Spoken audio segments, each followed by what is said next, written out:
Oi, turma, do livro Palavras de Vida Eterna, Chico Xavier, pelo Espírito Emmanuel, capítulo 65, Defesa. Quando, pois, vos conduzirem para vos entregarem, não estejais solícitos de antemão pelo que haveis de dizer, mas o que vos for confiado naquela hora. Isso falai porque não sois vós os que falais, e sim o Espírito Santo, Jesus.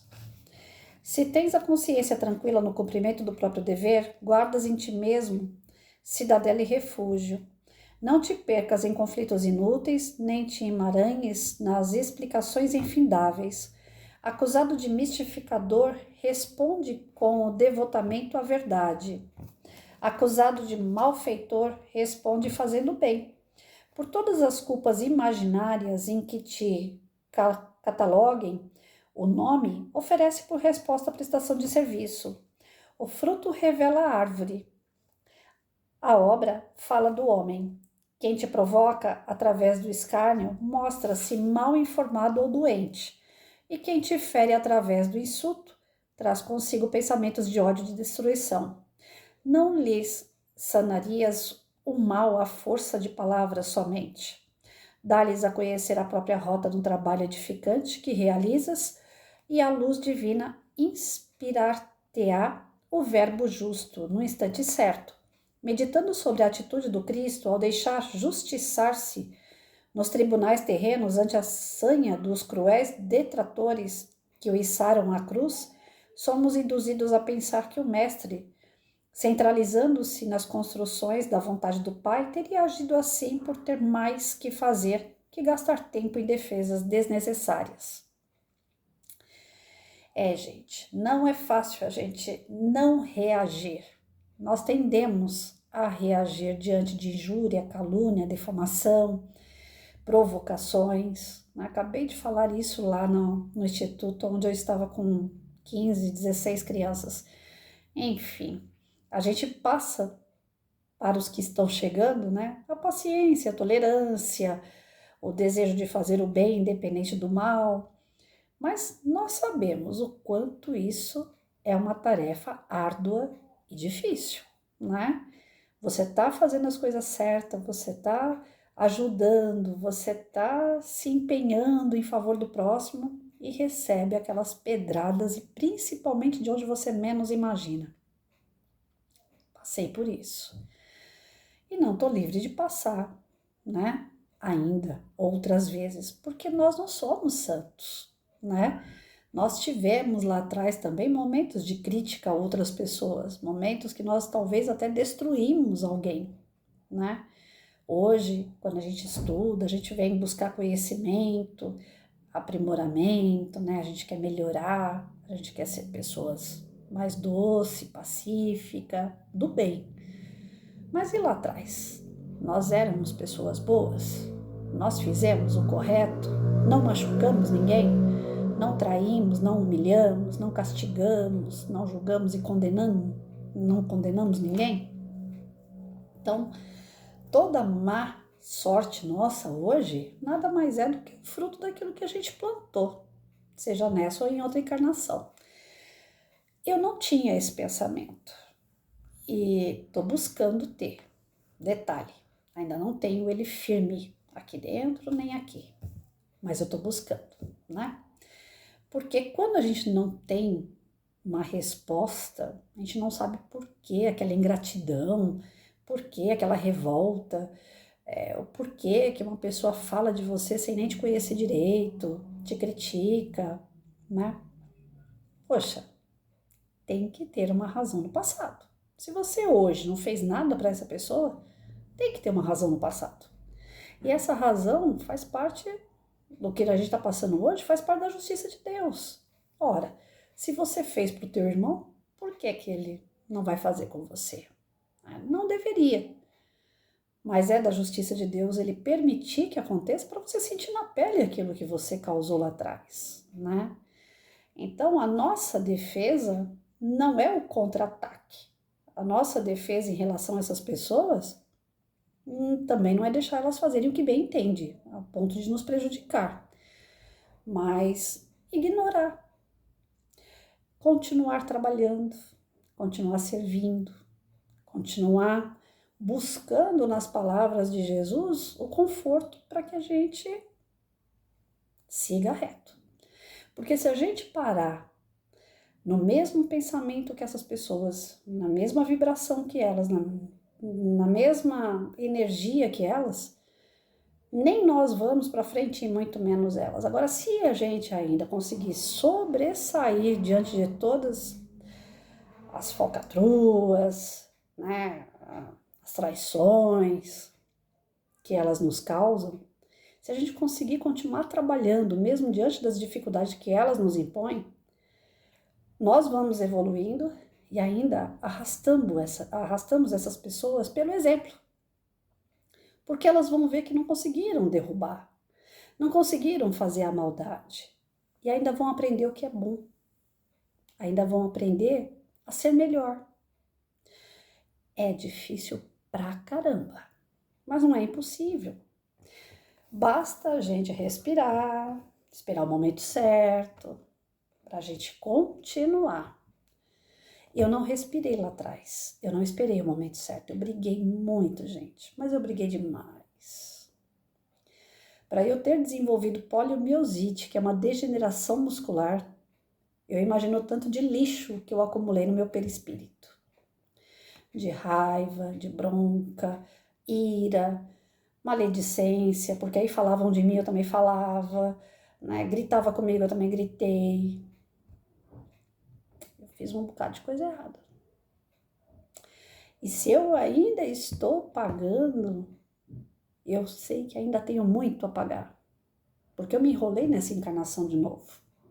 Eu não fui aqueles 50% que eu prometi que seria. Não prometi nem 100, prometi 50%. E eu não fui o meu 50%. Ainda hoje eu falei para as crianças, falei, gente, vamos fazer uma reflexão. Eu estou dando um papelzinho para vocês refletirem no que é que vocês já conseguem realizar na escola sem ninguém mandar. A responsabilidade que vocês assumiram no dia a dia, que a professora não pede, os pais não pedem, ninguém fica lembrando vocês. Escrevam. Levem isso para casa e pensem. Aí tem aquele que fala assim, mas eu não preciso de papel para pensar. Eu falei, precisa sim, porque a gente escreve, depois a gente volta e lê. A gente fala, eu escrevi isso daqui porque eu sei que é certo, mas na verdade eu não faço. Isso não acontece com vocês? Eu faço diário. Todos os dias eu escrevo como é que foi meu dia. Eu aprendi isso com Santo Agostinho, né? Ele falava que para avaliar o que ele tinha feito certo ou errado, ele chegava no final do dia e ele ia conversando com Deus. Senhor, hoje eu fiz isso, isso e isso que foi bom. Senhor, isso e isso que eu fiz não foi bom. Então ele fazia esse balanço para no outro dia, do tipo assim, hoje eu perdi a paciência. Então no outro dia ele tinha que exercitar a paciência. Então ele via os erros dele no decorrer do dia, no final da noite ele fazia o balanço, no outro dia ele tentava corrigir o que ele errou. Eu faço diário para isso, para registrar os meus momentos, mas também para fazer um balanço de como foi aquele dia, se foi bom, se foi ruim, o que deu errado, o que eu preciso melhorar para que dê certo.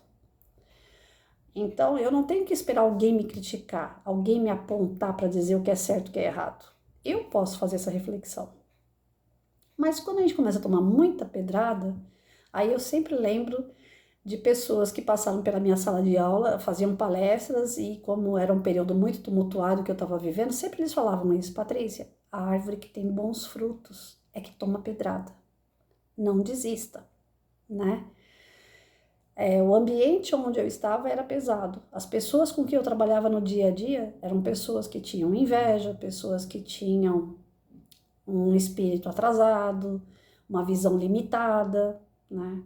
Não que eu era melhor que ninguém, não, mas era um covil. E o fato de estar no meio de pessoas assim me prendia muito, porque eu falava, não quero ser assim, eu tô vendo que tá errado, né? Então eu não me agrupava, eu simplesmente ficava na minha. E comecei a agrupar com pessoas com quem eu sabia que eu podia crescer, que eu podia aprender, que eu podia me desenvolver junto com os meus alunos. Eu não ia ficar só ali presa em 4 paredes numa sala de aula.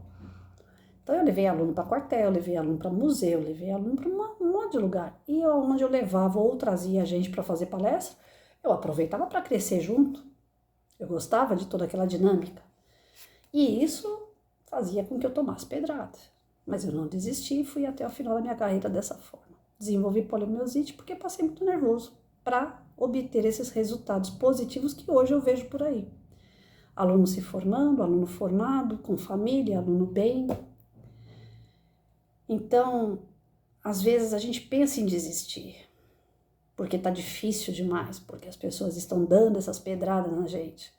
Mas essas que estão dando a pedrada estão na faixa vibratória delas. A gente não pode entrar no embalo delas. A gente tem que lutar para sair desse meio, que já não pertence mais a nós, olhar para essas pessoas com olhar solidário, de quem entende que elas estão atrasadas, e não raiva, ódio, ira, bronca, ressentimento, mágoa, como eu muitas vezes guardei, porque eu não sabia interpretar aquela situação como hoje vem aqui, num livro. Falta de estudo, dona Patrícia. Quantos de vocês também não estão nessa? Por falta de estudo, a gente acaba cometendo erros piores do que os nossos algozes, daqueles que dizem que estão disputando com a gente um espaço, sendo que tem espaço para todo mundo. Ninguém precisa disputar nada, ninguém precisa querer o que é do outro, ninguém precisa querer ser como o outro, cada um pode ser exatamente como é e estar onde quer estar, né?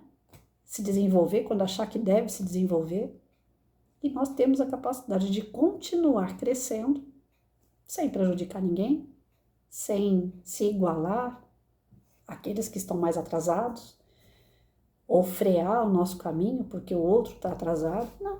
A nossa defesa, a nossa forma de continuar é a cabeça em Deus, nosso Criador. É a luz que Jesus colocou em nosso caminho através do Evangelho. São os nossos valores, são os nossos objetivos em favor do próximo. Se for realmente algo abençoado por Deus, não tem quem segure a gente. É só servir e continuar. Essa é a maior resposta que a gente tem para aqueles que ainda não entendem o que nós escolhemos, né? A gente estava conversando agora com as crianças lá e falei, poxa, um nerd na sala de aula, ele é colocado de lado. Ele tá certo, ele tá indo para estudar, ele tá no lugar para isso, mas ele é colocado de lado. Ele é maltratado pelos colegas, ele é excomungado, né? E sendo que ele tá fazendo o que é correto. Então, mesmo que você fique de lado diante das suas escolhas, se elas forem em favor do seu crescimento, aprimoramento espiritual e de ajudar outros a se levantarem também, pode ficar isolado, não tem problema. Se liga com Deus, se liga com Jesus, com seus objetivos e segue. Outras pessoas em determinado momento vão aparecer na sua vida e vão se agrupar e vai te fortificar. Sozinho ninguém fica. Deus não permite isso. Então, que a nossa maior defesa seja as nossas atitudes e as melhores atitudes. Nós somos capazes. Tá certo? Ótima semana, turma.